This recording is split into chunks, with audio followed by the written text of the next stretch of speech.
food banks have seen a massive explosion over the last year, with over 300,000 people given emergency handouts between 2011 and 2012. With need in the Midlands increasing at a rapid rate, support agencies and charities in Stratford have teamed up to launch a new project in the town centre.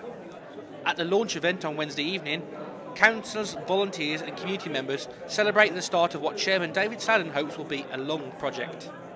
The research has shown that, and again, once taking these figures from the National Office of Statistics, that 16.4%, in excess of 4,000 people in Stratford, live below the poverty line.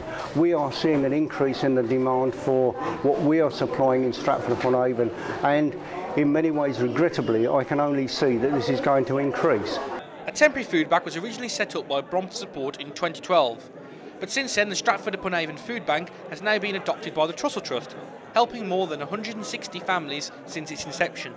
There's always been need for certain people to have some help, and as the founder of the Trussel Trust found out when he did his survey way back in the early 90s, there are people who suddenly get into a bit of a mess for a sudden crisis, and the food is something they particularly need. Each emergency food pack contains enough supplies for 3 days to support either a family or an individual.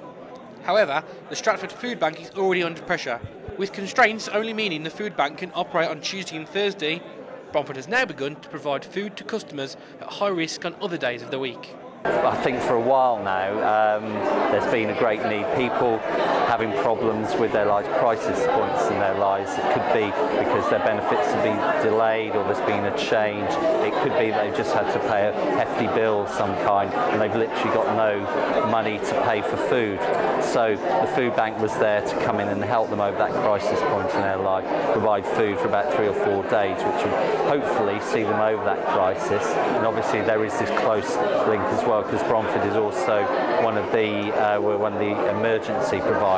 So if the food bank is closed, because it's only open 2 days a week on Tuesdays and Thursdays, if somebody has a crisis on any other day when they're not open, we carry a small amount of stock, so we can actually issue emergency supplies to see the person over that crisis. With financial support from the Stratford Town Trust, the food bank has now collected more than 3 tonnes of food from local supermarkets. With rising prices of fuel and food, more and more people will turn to food banks to ensure their families don't go hungry. Stroud Williams in Stratford.